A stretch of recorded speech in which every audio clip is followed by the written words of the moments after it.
Hey everybody, welcome back to the Comic-Con podcast. It is episode 35, recording this on 9/9/2021. I am one of your hosts of the evening, Justin, aka Nemesis Prime. Make sure you're listening to us on any of those podcast platforms out there. And it's a rainy day here in New Jersey. I don't know what's going on out in Texas, but at least I got my boy Zach with me. What's going on, man? What's up, man? It's weather's pretty nice here. Weather usually is. It's a little warm for, I guess, early September, but I'm still liking it. Still get some pool weather in, and yeah, man, things are pretty good out here. You just hit a nerve. Speaking of pools, so we had a tornado here last week, Okay. and then over the weekend I cleaned it, so I completely cleaned it out because there was tons of leaves and stuff like that. And literally yesterday, my pool pump just decided to just die, the condenser. Yikes. So the motor is shot. Like I can't, move the water or anything. And I was going to plan on actually closing the pool this weekend. So now I had to go ahead and literally just take out all the water. I had to winterize it without even like circulating all the chemicals. I was literally outside with a shovel. It looked like I was canoeing in the pool with a shovel. It was Stirring it up like stirring up a big pot of stew. Exactly what I was doing. So I covered the pool today. Really sad that now that that basically that's when like summer's over. If you own a pool, you know what that's like. When you close up your pool, you're like, that's it, it's done. Deal with it next year. So, and the worst is I literally went out yesterday and spent like $300+ on a brand new filter or pump too, but I didn't even need it because I was like, screw it, I'm not even going to attempt to put it together and fix everything. So, well, not in Texas. We don't winterize our pools here. So. Yeah, well, you don't even probably don't even have those products there. I keep it going, and then if I want to get in like a little bit later, then I heat it up a little bit. So wintertime nice. Pool swimming. All right, I'll be over next weekend. Anyway, so we got a little fun-packed show this evening. Not too much on the news for comics and TV and movies, but a little flip side. We got some video game talk. We're going to talk about the What If series. We're going to dive into that.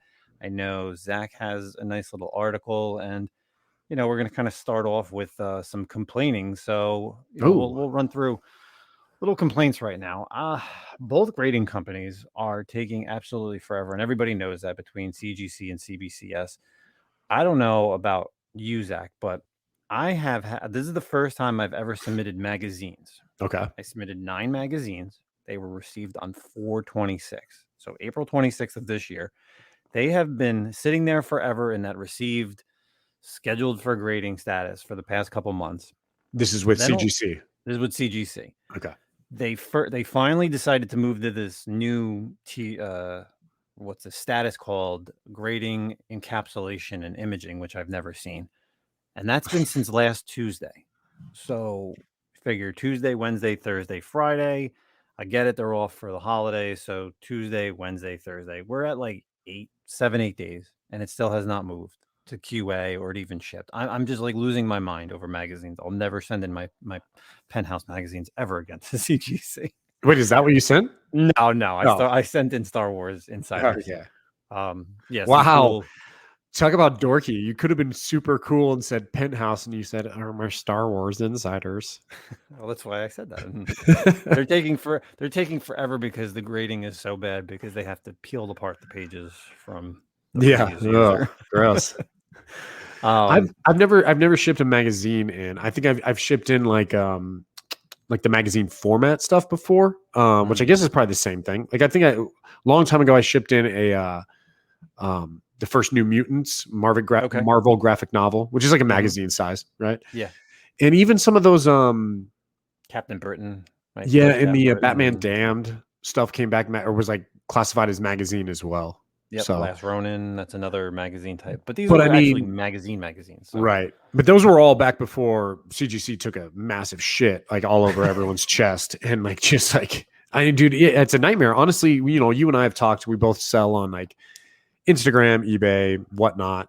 And I have a stack of books that I was like, okay, cool. I'm going to send them in. And CGC was taking so long. So I was like, I'll try CBCS. And then I was like, you know what, dude? Like, what's even the point? Like, I'm not going to get them back in time. They're kind of like some spec raw books, that like people are hunting right now. And I think it's just better to keep them raw. Like I actually have no plans right now to send anything graded until this cleans up a little bit. So yeah, it's definitely, I we kind of talked about this over the phone a couple days ago. It's just like, let's say a book like Ghost Rider 28, that Midnight Right. Suns book. It's like you get good money now and it keeps going up. The book keeps going up in price. It's like, well, do you send it in and wait another 6 months and then get it back and sell it, or at that point could the book come back down and not be worth what it's worth, what people are buying in 9/8 right now? Like, well, yeah, your Shang-Chi second appearance, right? yes, You were hoping to have that back. Yeah, so that's now we're gonna get to CBCS. So this was back in like, I don't know, May, I guess, late April, early May was the same thing. So CBCS is just another issue. So I had 2 copies of Special Marvel Edition 16. I was just like, there's no way I'm sending this to CGC because I won't get them back until 2022. Right. So I was like, you know what? Let me try CBCS. I haven't used them in quite a long time for some books.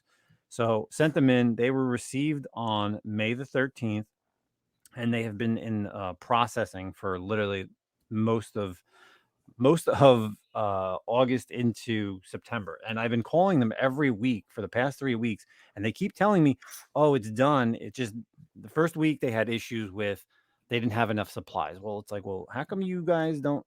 You guys have enough supplies? Because I know a couple people have been getting tons of CBCF stuff back all the time, selling on Whatnot and doing YouTube videos. So I don't know what's wrong with that.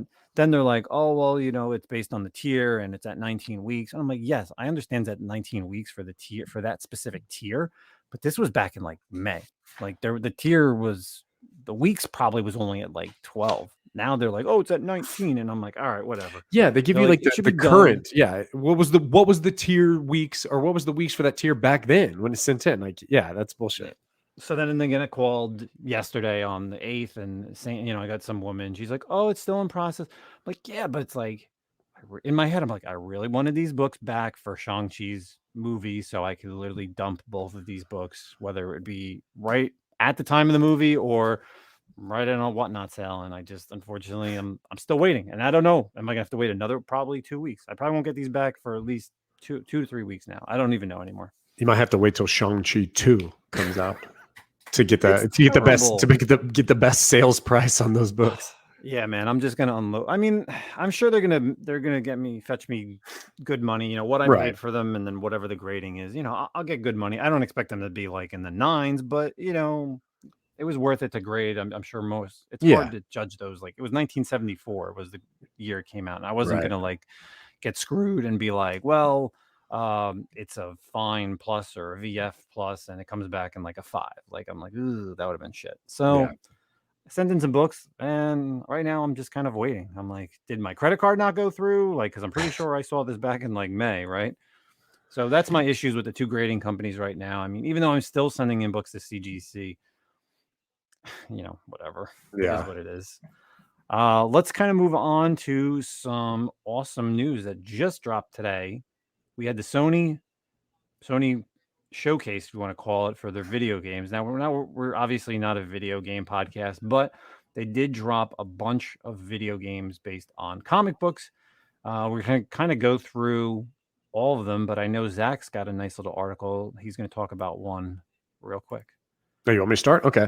Yeah. So the I was cruising through. I'm really excited to actually hear which other ones you're going to talk about, but obviously, like Justin said, the Sony Interactive Entertainment dropped the trailer for the long-awaited remake of Star Wars: Knights of the Old Republic. Oh, and chills. Man, did you watch the trailer? Yes, and I did not think that's what it was going to be. Actually, I did think I knew that was what it was going to be, but yes, it was. Okay. So I had read the article before I watched the trailer, so there was no like surprise for me. But okay, the trailer is you got a woman speaking. She's talking about the Sith. Promise power. We face the greatest Sith in generations, and you see this like image walking through the shadows, and then lights up like a red lightsaber. Then brings it close to his face, and lo and behold, it's our boy Darth Revan. So, cool. You don't see any gameplay or anything like that, but the trailer does end with a message that says Star Wars: Knights of the Old Republic remake is a legend remade for PS5. So it's not a new game. It's going to be a remake. They've been talking about this for a while. Obviously everyone clamors for Knights of the Old Republic. It's one of the for whatever reason, I don't want to say for whatever reason, because I know why. I'm a big believer and lover of this game as well. It is still a highly loved and played game. People keep playing it. I download it almost all the time when I switch over to new Phones. well, It's on the no, phones like, now. oh, I don't play on phone, but when I switch from like Xbox to PS5 or whatever, like I'll download it and keep playing. So cool that they're going to redo it with PS5 graphics. Because here's the thing, like I've played this game a lot in the past like 2 years, and it's glitchy as a motherfucker, dude. Like this one and number 2, the Sith Lords, they're so glitchy, and yeah, the graphics blow. And like some of the stuff really sucks, but it's still so much fun. And I can't even imagine how cool it'll be with like a remake. And honestly, I hope they keep it the same. Don't really change too much because the story's great. One thing, and let me get your opinion on this. I kind of would like less characters because I never know. Like, there's so many characters, right? And I always convince myself, like, oh, this time I'm going to play with one of the droids. And I never end up doing that shit. You know what I mean? Really? I never really do. And like, you get like the HK is pretty cool. HK is my favorite. I always go with HK because really? Just his demeanor, like the way he's just like a vulgar. He reminds me of the way BT and 000 are. Well, BT because he talks is like in the Dr. Aphra series, like. Yeah, and I never really played. I guess for the other thing is too, it's also hard in my opinion to pick like a guy who's like a dude with a blaster when you have an opportunity to have 3 dudes with lightsabers. You know what I mean? So it's like, oh, do I really want this knockoff Mandalorian asshole like sitting around, with double blasters and some shit? So it'd be cool if they limited the characters so I don't have to struggle with those decisions. Yeah, I always play the characters with the vibro blades. Like that's literally every character. It's always the vibro blades, and then I'll take the HK and just use a long range with him. But yeah, there's the Mandalorian guy. There's Kando. There's the Wookiee. There's the Twi'lek. The I guess that's the replayability because then you interact with these characters. You don't need to pick them up to be on your team. And the greatest thing about that is the dialogue, because obviously when they're in your party, they say different things and certain things happen when they're not in your party. Right. So that's what made that game so great. It'd be cool if they did it like Final Fantasy VII, where you didn't have a choice. Like you had to, like the remake for FF7, where you have to play as certain characters in certain parts. Maybe that would be better. I mean, like, so, oh, you have to play as this character in this spot. So anyway, cool. Super excited about this. No release date on this at all yet. No, nothing whatsoever. But other than that, and like I said, there's tons of other video games that dropped within this Sony showcase, but we're only going to go through the characters and comics ones that are, based on comic books. So the most recent, and they've shown this trailer before, and the most recent game that's actually going to be coming out literally in a month is the Guardians of the Galaxy game. And that comes out on October 26th of this year, which is actually my anniversary. Oh, and it's really interesting. You get to all 5 characters are on screen at the same time, but it looks like you pretty much get to play as Peter Quill, and then you kind of use the directional pad to do like special moves as the different other characters. But in this trailer is more of a story trailer, and it opens up a lot of what's going on. So you see Cosmo the dog, you actually see the world mind, you actually see the Nova Corps, which is really cool. So the game looks really good. Of course, it's done by the same people that have done I can't think of the naming. That's not Insomniac, but they the game looks really bright, looks a lot of fun, a lot of action-packed stuff. So I wasn't really too thrilled about it, but after seeing this trailer, I'm excited to play this one. You think you're gonna give it a try on the PS5? I haven't seen this one. What's the gameplay like? It's like a third person like shooter. Okay. You play as Peter Quill, so you got the guns. You have like some abilities. It looks like he can like throw different things, and like kind of like how he uses in Avengers: Infinity War against Thanos. Yeah, like he's got different gadgets. So I think it's kind of like a platformer like that. And then you again, like I said, you have like Groot and Gamora and Rocket and Drax on screen. They're kind of fighting, but they're not really controlled by you unless you use like their abilities, I guess. Gotcha. Which I would love for you to be actually just switch between the characters, but yeah. I mean, I'll probably play it. Like I like all these games. I'll definitely would check them out. Yeah. So that's one of the games which we knew about, but the other games that got announced, which is really awesome. So we have an announcement trailer for Wolverine. Ooh. Yeah. So it was only a teaser trailer. It's going to be done by Insomniac, who did the Spider-Man series. The trailer is a brief 1 minute. All it really shows is a bar scene.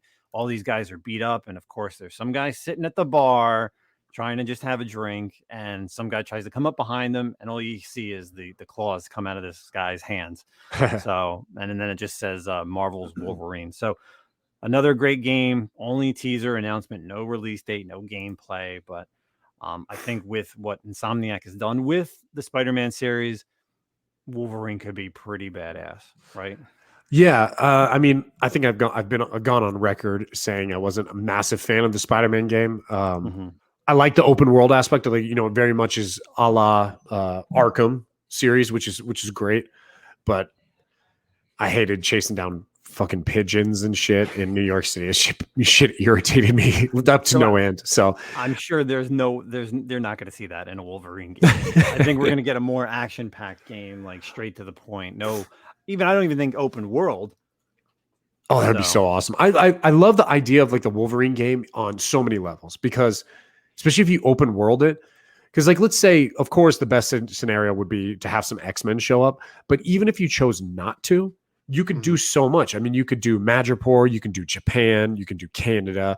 You can have him moving around a lot, interacting with, you know, just Wolverine's kind of like a group of characters, you know, his like the Sabretooths and Cyber and Lady Deathstrike and stuff like that. It'd be awesome to have X-Men, but just even a Wolverine by itself, that sounds pretty awesome to me. Yeah, even if it's just like a platform type of game where, you go to the different areas, like you said, and obviously all the enemies are different, and it builds up to a boss. You know, it builds up to a boss. So maybe it'll be a little open world-ish, kind of like a la Spider-Man, but I don't think open world like, hey, here's New York, because I don't think that's the type of game of Wolverine. It needs to be grounded. Like, I'm sure you're not running up walls. I'm sure it's just going to be a hack and slash type game. You're going to get abilities that you can unlock, and you're going to fight people that you know. Maybe you'll run into some X-Men, who the hell knows, or just characters in his universe. So I'm excited for this, you know, whenever it does come out. And then last but not least, because of course we're talking Insomniac, they did reveal Spider-Man 2. So in the trailer, we have this ominous person talking in the background. And what's really interesting, when this trailer starts off, it's kind of on like a street corner, and I saw this lightning bolt. This guy hits like a lightning bolt. And first thing I thought was an old PS PlayStation game. Oh, it's going to elude me right now. The guy had like abilities like that, where he had electricity. I can't think of the name of the game now. That's going to bother me. But it ends up being Spider-Man and Miles. They're both fighting. You see a little bit of gameplay. So you see this awesome, you know, back and forth between the two. I don't know if you'll be able to play with both of them on screen at the same time, but you know, you see some interesting moves from both Miles. You see a cool Spider-Man, kind of like a Civil War type suit with the prongs, like the 4 prongs that come out. And then this, again, like this ominous voice kind of talks over. And then all of a sudden you see him looking down into this corridor, like this, or down this alley. And then last thing you see is the voice change, and it says, "We are," and it's Venom. Ooh. Oh, it's badass. Yeah. So is this supposed to be okay? So the Miles game, I never played the Miles game. So the Miles game is a sequel, pretty much, kind of to the Spider-Man game, right? And so does this follow? Is this kind of like the third in this trilogy? Because you played Miles, didn't you? Oh, yeah. So you'd figure it was Spider-Man was on the PS4, and then you had the Miles Morales game. So now you have this. When you played Miles, does the story? I mean, is there any like throwbacks to Miles' role in the first Spider-Man game? Say again. What was like? Is the continuity the same? The continuity there the same? I would think so. Yeah, I'm sure it's that same world that picks up after the Miles Morales game. Yeah. Oh yeah. No, I was saying like in Miles, is it playing off what happened to Miles in Spider-Man 1? Like, does it reference that? Do you know that that's like Miles is like a sequel? You really don't. No. Yeah, you really don't know anything, because it's really just the gameplay. It's really then just like I said, this ominous voice that's speaking, and then all of a sudden he kind of says, you know, "We are ready," and in a different voice, and you see the face of Venom. So the only thing we know is it's coming out in 2023. So we have a good year and a half to figure out new villains and abilities and everything else that's going to happen. But I think it's going to be good. There's one more game. I don't know if you're going to mention this because it's not comic book related, but I saw which I'm really excited for. This is actually one of the first games I played when I bought a PS4 was the God of War. Yes. And they got God of War Ragnarok coming out, Mm-hmm. which, man, I loved God of War. I thought that was awesome. So much fun. Really, really loved it. First game I platinum trophied on the PlayStation 4. And I loved that game. I had so much fun playing that. So I'm pretty excited about this. And it's honestly wasn't too long ago. Well, I guess it was a pretty long time ago. I played it late. So I guess it's been a while. But did you like God of War? Are you excited for the reboot? Oh yeah, or I sequel? played it on the PS. I played it on the PS4. I just never finished it. So then when it came on the PS5, like collection, part of the collection, and then when they did the high resolution 4K graphics, I ended up re-downloading it and playing it, and it was gorgeous on the PS5. Like it was a completely different. To me, it feels like a completely different game anytime they do that. So I'm excited. Yeah, because in the trailer, obviously Thor's there. They do speak of Odin. And then if, I really don't want to spoil it anybody for the first one, but there's another character who they're trying to figure out, right. His world, I don't want to say world building, but his storyline. So, correct. Yeah. But it looks good. It definitely looks good. A lot of great games coming out of this Sony showcase. I was surprised with everything that is there. So, Sony's got some good stuff coming out. I know Microsoft's going to do theirs at some point, and then Nintendo also. I think Nintendo just had theirs, if I'm not mistaken. But whatever. We really just wanted to talk about the video games that are based on comic books because that's what's fun and interesting. I could go all night and talk about video games in general. Yeah, all the video games that were on that show. So, but nobody cares because we're not showing people what it looks like. So just be excited for these games when they come out on the PS5, and some of them probably will come out on the Xbox. But Insomniac games are only going to be on PS5 because that's what Spider-Man has always been. So, yeah, cool. Speaking of Spider-Man, this was actually a great segue. Okay. So this just ended today on September 9th. So the first Spider-Man comic, Amazing Fantasy number 15 in a CGC 9.6. That's insane. For $3.6 million at Heritage Auctions, which just sold. Oh, God. Just sold today. Unreal. That's crazy, dude. The fact that you have a book from 1960, 1963, I believe is the date. So to still keep it prestige, or 1962, August of 1962 is what's actually on the label. So 9.6, no trimmed, oh my God. Selling for 9 point. I'm trying to look this up also. So, and here's another number to keep in mind. CGC didn't start grading comics till early 2000. So that means that book had to survive at that 9.6, like you said, till early 2000s. And that's even assuming that right then and there, like, oh, we opened up, let's get this graded. That person got it graded like the first batch. That's crazy, bro. Yeah. And especially because those books are like notorious for the Marvel chipping and whatnot, So. And back then there was no bags and boards like, not like we have today, not Mylar. So I know, yeah. Like, where was it sitting? In a shoebox? You 100%. It was in a fucking shoebox because that's what everyone put their comics back in the day. Yeah, and they go on to tell you in the in this article that's on the Hollywood Reporter that the previous most expensive copy of Amazing Fantasy 15 was a CGC 9.4 that sold last year in March of 2020 before everybody started buying up all these books. So a 9.4 only sold for $795,000. Wow. So for one grade bump up, it just quadrupled in price. Well, that dude with the 9.4 is probably super happy. Because he's like, oh, hell yeah, my book's like $1 million, couple $1 million book now for sure. Well, no, that's what the last CGC one that was sold at Heritage was an Amazing Fantasy 15, 9.4. Right. No, I'm saying, but now that guy's 9.4 is worth more. Yeah, you're right. Okay. So his 9.4 just skyrocketed in price because of that 9.6. So yeah, now I would just throw that back up, right? I'd throw that up at Heritage Auctions. Yeah, and hell then yeah. I would just buy like a lower grade one. Like if I had a high end book like that, I would just sell the book and then buy like a lower grade. Like that's very true. Like if you really just needed to have that book, I mean, like, what's the point? If you really think about it, obviously there's the collectors in you who are like, no, I want to have the best one. But like, you don't have the best one. You already know that. There's a guy with a 9.6. So yeah, why not sell it? Maybe buy like a good presenting copy of like an 02 or something like that. And then roll that money into anything, bro. Anything, yeah. Yeah.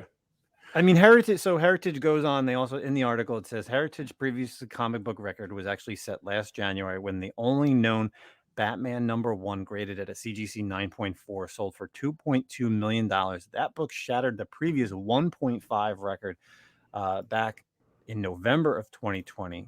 A sale that was involving actually, and previous to that was in November was a sale involving a copy of 1939's Detective Comics number 27 at the time. That was the highest price ever realized for any Batman comic. So the fact, even that, like, I'm a huge Batman fan. I would love a Batman 1. I'd love a Tech 27. But hell, if I had a seat, and you figure Batman #1 was in the 40s, to have that in a CGC 9.4. Yeah, wow. Like, that's a forever clean book. And again, like $2.2 million, I would sell that 9.4. And like you said, I'd buy like a 2 or a 3, like Something give me that a presents presentable well. book. Yeah. And I'm sure it's nowhere. It's probably what, a couple 100,000 for maybe like a 2. I don't even know what they're going for, but I'll take that. Yeah. Don't matter. So That's crazy. that's kind of our fun little articles for today for some Spider-Man stuff and some video game stuff, but we're kind of going to get into some spoiler stuff here. So if anybody hasn't checked out, we actually just dropped the bonus content earlier in the week for our Shang-Chi movie review. So if you have seen the movie and you want to know what our thoughts are, go out and check that out. It was a little bonus content. We had our man Tivo from Lords of Longbox on here. He was dropping tons of knowledge of the actors and actresses and all the behind the scenes and some really in-depth stuff that Zach and I would have never brought to the table. So right, he has that knowledge on the Asian cinema and like the martial arts movie. He's big into all the martial arts stuff, so he knows like the stunt guys, the different like stunt departments. I guess that's probably not even the right word, but like crews that do choreography crews and whatnot, dance crews, stuff like that. Yeah. So other than that, we're going to get into the What If series. So, we're up to episode 5. They just dropped the latest episode on Wednesday, of course. And that's actually something that I always forget to watch until later in the day. But I remember that TiVo was talking about it in our group chat saying, dude, that episode 5 was amazing. So we'll kind of go you want to go episode to episode, or you kind of want to pick your best 2? And I'm sure you and I may even have the best 2. So we could go episode to episode and just like kind of briefly touch on them.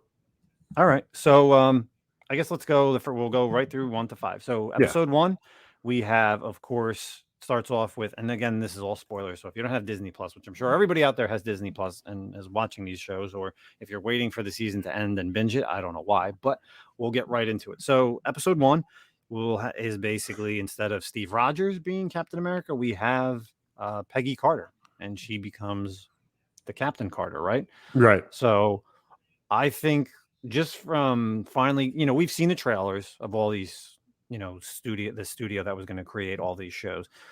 This is finally the first time that I can appreciate and say that Marvel did a great job with their animation, because for the most part, over the past, 10 years, you've had all these DC animated movies have come out and they've just been killing it with the storylines. Yeah. And now you finally have Marvel to come in, and Marvel did here and there. They did some movies, like they did the Hulk one, they did a Spider-Man one, but they weren't really that good as far as both storyline and animation.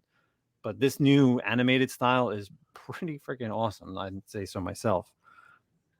What did you think about the Captain Carter?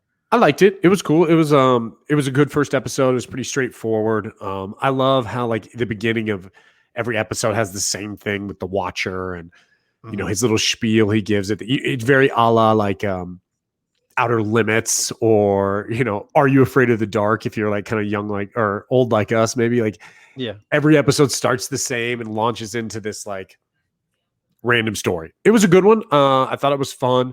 I liked how Steve found his role as well, as kind of like the Iron Man in that universe. And you even had like Bucky and Dum Dum Dugan.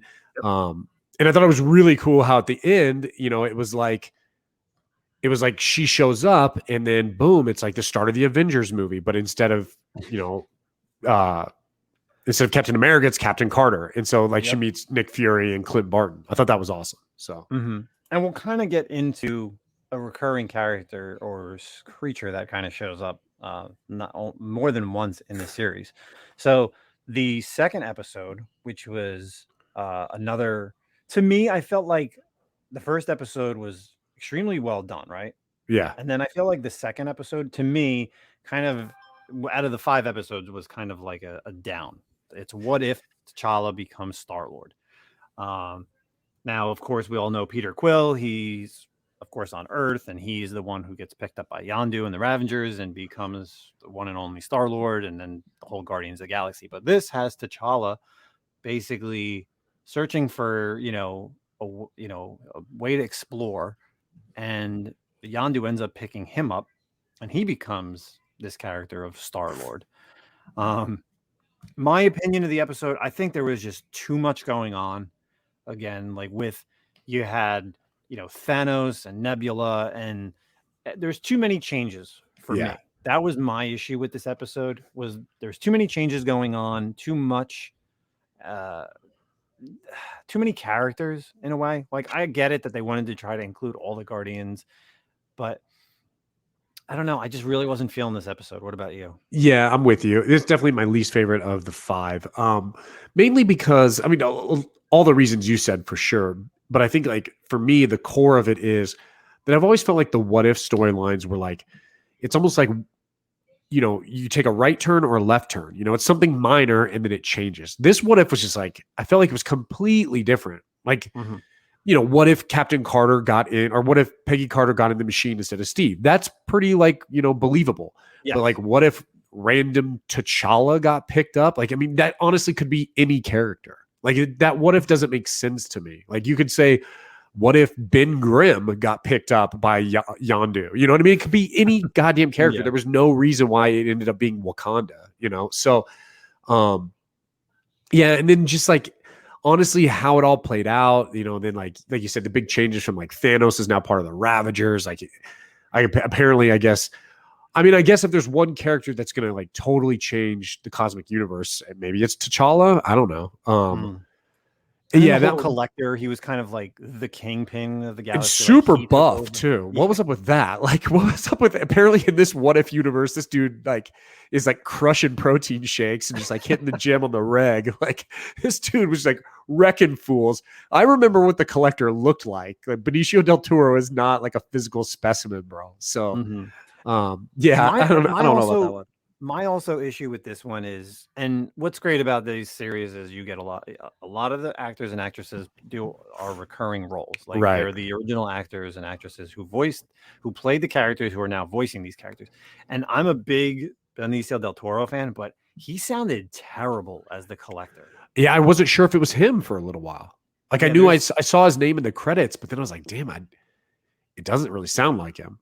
Yeah. It was, like, completely different than his take on when he was in Guardians. Like, and a lot of the characters, the moment they speak, like, oh, Thanos, that's Josh Brolin. You're like, Peggy Carter, that's what's her name? Amelia, can't think of her name.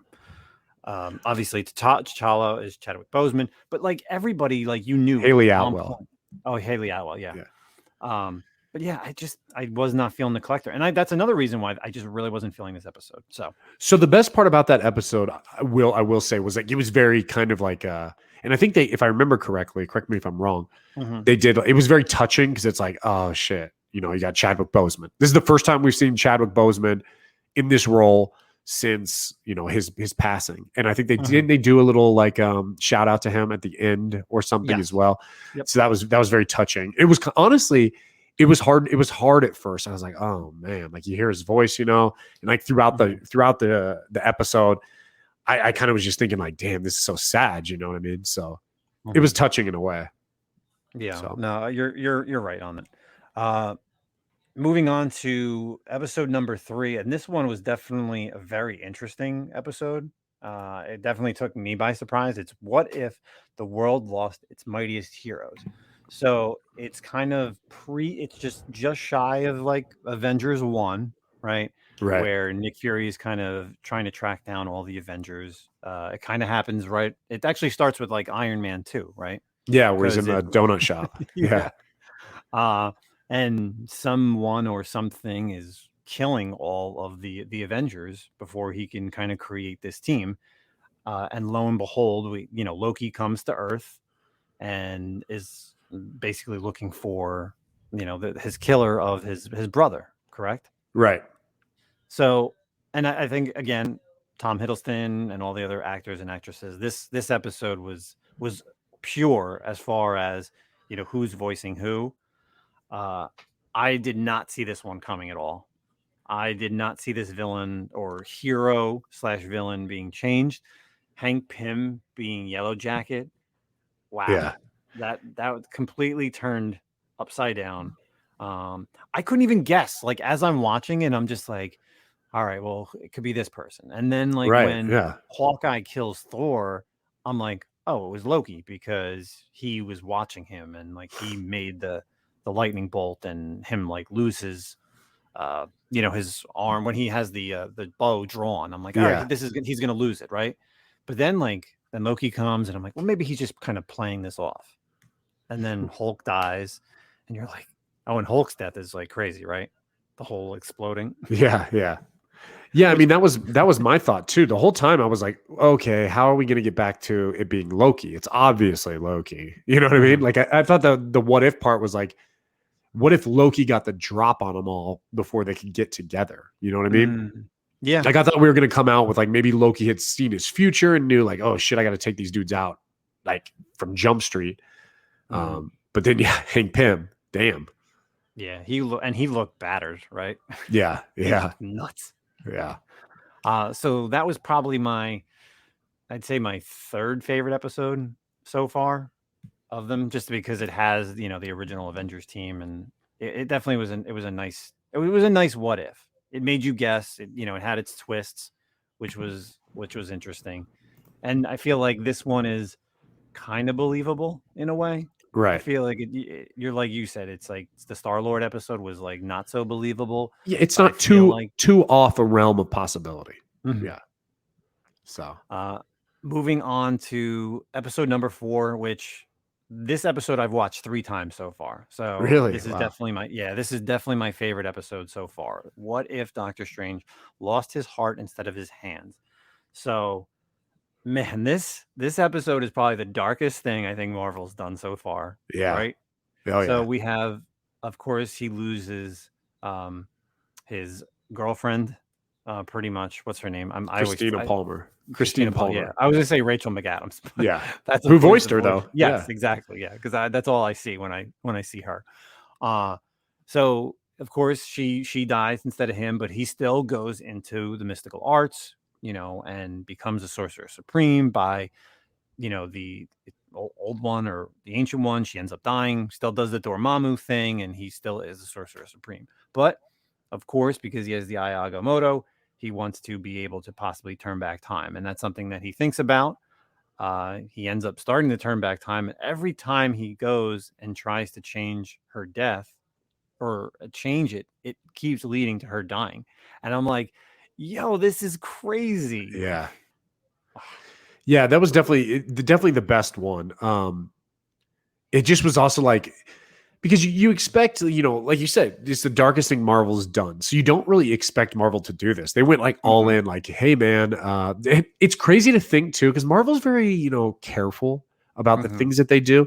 And we all know Doctor Strange is more or less going to be the focal point, if not one of the focal points. Reverse that. He's going to be one of the focal points, if not the focal point moving forward for like the foreseeable future in the MCU. So to actually like show him like kind of break bad and just totally F everything up and wreck the whole universe, like that was a big move on their part. Yeah, I just think just constantly showing the deaths was just like was crazy. So, again, he ends up he learns this way of, capturing these creatures' essence and then eventually fighting, a different version of Doctor Strange, and that's something that is revealed throughout the story. But this one actually ends with a complete downer too. Like Right. It ends in sadness. Like, yes, he saves, he saves her, but at the same time, like he ends up losing her, and then I feel like it's just him in this like void, like this bubble of void. And this is actually the first the universe episode. collapsed. The whole universe got destroyed. Yeah. And this is the first episode where we see an interaction with the Watcher. Yes, that's true. That is very true. Because he says, he's like, oh, he's like, I've read about you. I know you're always there. You can change this. And, he even says, he's like, oh, I could change it, but I'm not going to step in. Right. And so to go back onto something I said earlier, that creature that is in episode 1 with the tentacles, he ends up fighting that. That's like the creature that he fights. Did you realize that? Yes, it was very much like a Cthulhu type character. You know what I mean? Like, yeah, I thought it was like Shuma-Gorath, or Shuma-Gorath. Yeah, same. Yeah, I thought that was kind of coming. That's really what I was thinking was going to come and kind of make him go bad in this. But so that's like so far that's kind of been like a recurring thing. Creature in these episodes has been this tentacle creature. So very interesting. And then last but not least, probably definitely my second favorite episode, and I'll have to watch it again. I've only watched it once. Is the What If Zombies? Do you want to you want to talk about this one, Zach? Yeah. So I mean, like everyone knows back, Marvel did the whole zombies thing, and it was loved it. People loved it, and it all came out of that, the Ultimate Fantastic Four Marvel universe. So we got to see a little bit. People were pretty excited. We knew when we saw What If that we were going to get a zombies episode, and everyone loves zombies. So super cool. And kind of like even the crew you had was like a very different crew. I loved how Bruce Banner came to Earth just like he did in Infinity War. Mm-hmm. And then instead of, well, I'll get to that, but he comes down just like he did, and he gets there looking for help from Thanos and finds out like the help he's looking for, Doc Strange, Wong, and Iron Man are all zombies. And then, what's his name? The Black Dwarf and Ebon Maw, or the Maw. Yes. Yeah, they turn zombies, and it just goes off the rails. But the one thing I was like, what kind of baffled me, and I turned to my wife, we were watching it, and I was like, wait, so, well, and I guess I kind of got like surprised at the end, but I was like, so wait, did Thanos just decide, oh shit, zombies, I'm good, I'm not going to come down to that planet now, but I liked the crew they had, it was a cool little crew. You had Bruce Banner, Hope Van Dyne, Peter Parker, Bucky Barnes, Okoye, Sharon Carter, Happy Hogan, and my favorite was that they brought in Kurt from Ant-Man, the dude who actually plays David Dastmalchian, who played Polka Dot Man in Suicide Squad. And I loved that they had him. This is such a random ass character to include, like, out of all the extended casts in the Marvel movies, and you bring this guy. I thought that was awesome. He did pretty well, because like the trade-off with like how Peter is obviously like a young kid, and right. That whole like training video that he did in the episode. Yeah. So, and having Kurt there was just, he brings that like quirkiness to this. But right. And everybody, every voice was there. And again, you still had Chadwick Boseman as T'Challa. You had, again, Mark Ruffalo. And then of course at the end you get the Vision. Like, I didn't see the Vision coming. I think the only actor you were missing was Tom Holland as Peter Parker. He was the only one that wasn't like the original voice. Yeah. Yeah. But everybody else was. Yeah. Everyone. even Sharon Carter. You had Danny, what's her name? Guerrera as Okoye. Yeah. Paul Rudd. Jon Favreau. You had the chick who plays the Wasp. Yeah, Paul Rudd's head in the jar. That shit was hilarious. And then he gets the cape. That was so Futurama. Like, it's so stupid. Yeah. It was funny though. Yeah, it was a good episode, dude. Yeah. Great action. That episode had the most action for me. Like, and I cannot wait to rewatch that. Just the Dead Avengers. And that's something that I'm sure you know a lot more on. And I haven't even read, I've only read some of the Marvel zombie stuff. Like, I read that newest Resurrection one, but some of those older Marvel zombies were pretty dope. And I really, now I'm gonna actually go back and read like the trades if I can find them. Yeah, it's fun. I mean, they had a little bit more like a brain power, I guess, and could like think a little bit more, But yeah, it was abilities. Right. It was really fun episode. I remember my wife was like, when Hope Van Dyne like sacrifices herself, and she's like, wow, that was really stupid of her not to switch back to small size before she got killed by the zombies. I was like, yeah, no shit, dude. Like, now you just gave him like a monstrous giant zombie. Like, what the fuck, dude? That just was not helpful at all. But it was interesting because I'm thinking like, all right, so she's still alive. Yeah, exactly. I thought about that too. And I'm like, well, I guess she could still shrink back down because they Yeah, do she could have hit the like the button. somewhat brain function. And Right. I guess you never really saw the death of Hank Pym, did you? Like, I don't recall him dying. Like, I Oh know no, he because he twice. went into the zone to find his wife, and then remember he came out of the zone and bit like immediately bit Scott. He was in the Yeah, ship when it came back. but that's what I'm saying then. Like, but you never. So like, Hank Pym could be a tiny guy around in the world, and he could have bit anybody, and Oh nobody would have yeah, known. That's what yeah, I'm saying. Like, yeah. he never got killed. Like the alpha, like his patient Right. zero almost in a way. But great episode, and then of course you get the Scarlet Witch at the end as well. Yeah, that was pretty scary. Like, I mean, that's like a character like, oh shit. Like, Yeah.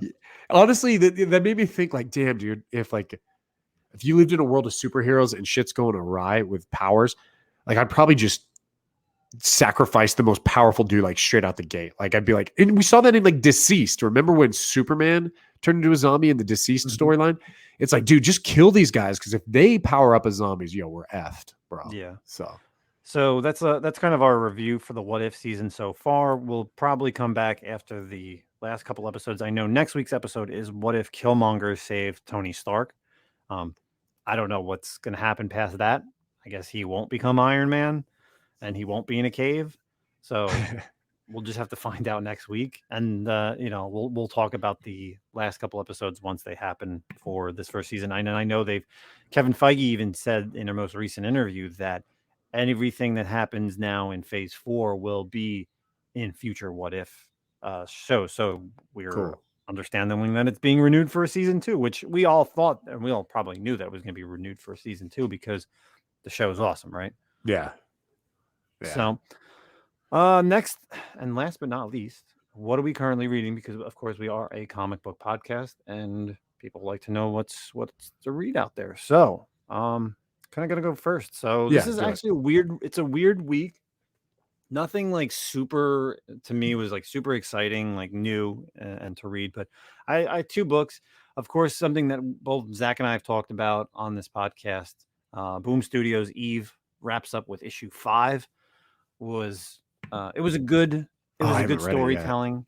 Yeah, it was a good wrap up. It definitely ends well, and it's a nice way to end a post apocalyptic world. Like I could totally see this being like a show, either an animated movie or something for kids, because with Eve and with Wexler and what happens in actually issue 3 and issue 4, which I talked about like a couple weeks ago because I love the series.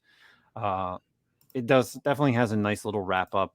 And actually, what just dropped yesterday was Boom Studios actually dropped an exclusive variant for issue number 1. It was limited to 250 copies, and I was actually able to grab one on their website the Oh, moment nice. they went for sale. They went on sale at like 3 o'clock Eastern time. Literally got one, and then I saw people who were trying to sell them for like stupid money on eBay, and I had people messaging me on IG saying, "Oh, did you get one? Did you get one?" I was like, "Yeah, I was lucky to get one." And I tried to put more than one in the cart, but they were smart enough and like would only allow one in your cart at the same time. So, um, that's one of my books, and this is a really good book out of nowhere. And I definitely think this character should stay like this. I actually read the Green Lantern annual this week, Okay. and I don't. Did you read it? Yes, no. No, no. Okay, so I really haven't Is been it reading. Morrison still? Is it Grant Morrison still writing it? No, the annual is different. So, of course, when they come out with the annuals, it's like always like a different. Different, yeah. But And he's still never. writing the ongoing though, right? Yes. So Okay. he has, of course, and I'm actually considering going and reading the Green Lantern series because I know what they've been doing is a lot of the other Green Lanterns have been coming out with, like the Teen Lantern, and then the one Yeah. from Far Sector has come out. But now this one is um, it's written by someone completely different. I off the top of my head I can't. Let me see if I can find it real quick. Oh yeah, it's Ryan Caddy wrote it. Don't really know him, but so what happens is, and I guess this happens in the Green Lantern series, is that Jessica Cruz, of course, is a Green Lantern, and she must somehow she lost out in space, and she ends up getting a yellow ring, and she's trying to get home, but she's then recruited by, of course, Sinestro. And Uh-huh. the yellow rings are, of course, the instead of the willpower like the green is, it's fear. So someone like, if you know the history of Jessica Cruz, Right. when we were first introduced to her, she was kind of like that character who didn't even want to come out of her apartment. She, was very scared. She had the power ring, which kind of gave her powers because it fed on her fear. She was able to overcome that fear and become a Green Lantern. But the fact that she has a yellow ring is very interesting, and I think she should actually stay as a Yellow Lantern. Interesting. Because, like I said, she's all about fear. So, in the issue, it's all about like a trial. She's trying to save some people because she thinks that it's the right thing to do. Hal Jordan ends up coming, and they end up having a quick little fight. But at the end of the issue, it kind of it's really a trial for her and Sinestro. So, because she kind of wants to give the ring back, but she ends up keeping it and says, she's going to stay in this sector or outer space as a Yellow Lantern. So, I definitely think it's a book to probably pick up because she could be a Yellow Lantern for a while, and you never know what you're going to see because there's really no other main Yellow Lantern characters other than Sinestro. So, I actually read it on a whim. I thought the cover looked cool, so that's why I picked it up. And I'm glad I picked up this issue. And now I feel like I need to go back and read this current series because even Hal mentions the other lanterns that are what's happening in this current series, which I know about the other lanterns from reading Young Justice, from reading Far Sector, but I want to know where they're at right now. And I know these characters are, meeting each other for the first time in this series. So great issue. So go out and pick up Green Lantern Annual if you want a first appearance of a character as a different lantern, which sometimes ends up spiking for dumb reasons. Like, remember when Supergirl became a Red Lantern? Yeah, Like, Guy Gardner too. Yeah, same thing. Those books like randomly will heat up because it's like a character becoming a different lantern or a lantern for the first time. So those are my 2 books for the week. What about you? What did you read that you enjoyed? So I still haven't finished Batman Catwoman or the newest issue of Nice House on the Lake. So if you've read those and they're awesome, I apologize. I'm planning on getting to them. So they're out of the running. But 2 books that I actually really was enjoying was this week we got Suicide Squad Annual and we got the Suicide Squad #7. So I'm going to kind of just group them together because they have a storyline where Superboy is now in the Suicide Squad, but we find out that it's not actually the Superboy we think it is. It's and I didn't know. Maybe you can elaborate on this a little bit, but it's like Bizarro Superboy, and his name's Match. I didn't know that there was actually like a character. And it seems like he's an established character as well. So, because there's like Superboy Prime, there's the Connor Kent version, and then there's the Superboy. Yeah, those are like the only ones that I know of. Okay, well maybe he's not, but they call him Match. His name is Match now, and basically he's a clone, and he's a clone of the original Superboy, and he very much talks like Bizarro. And it's basically Waller is trying to put together her own Justice League, and she's planning on going to, I believe it's Earth 3, the Earth of the crime syndicate, and she wants to basically like kind of take it over. She's like decided, screw this place. Let's go try to save another Earth or try to like take over another Earth and run it. So she's trying to put together her version of the Justice League. They rescued Black Siren from Black Siren, Black Canary, or whatever you want to call her. And she's now part of the team. So they also introduced Ambush Bug in issue #7. He joins the team, which I thought he was ridiculous because he's basically like Deadpool, and I hate. Didn't we have him on like Lords of Longbox long-term specialist as a character? I don't know. I think we did. I really absurd. Think we did.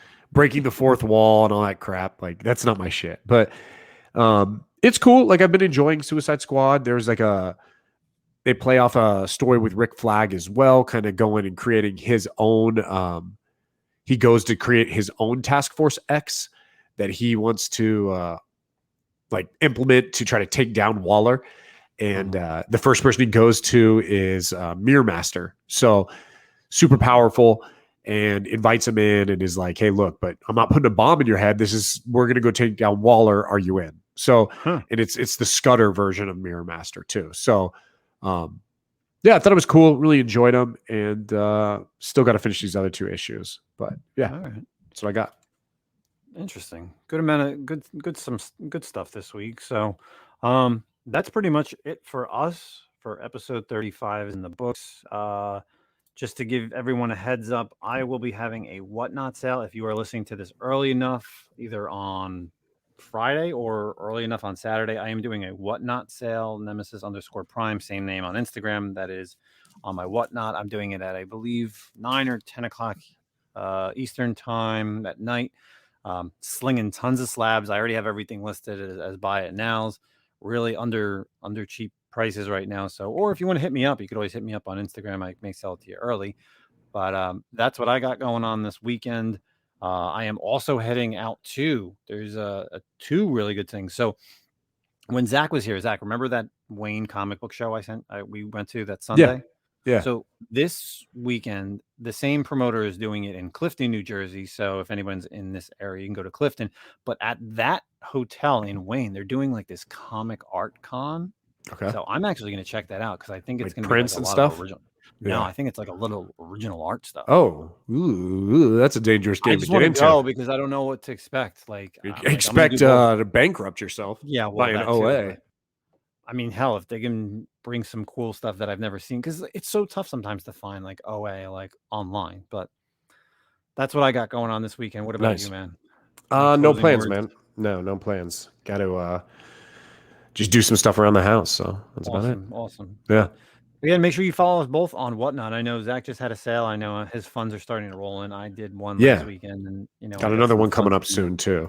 Awesome. So again, check me out this Saturday on Whatnot, Nemesis_Prime. That's it for everyone here at the Comic Con podcast. We will see everyone next week. Peace out. Later, guys.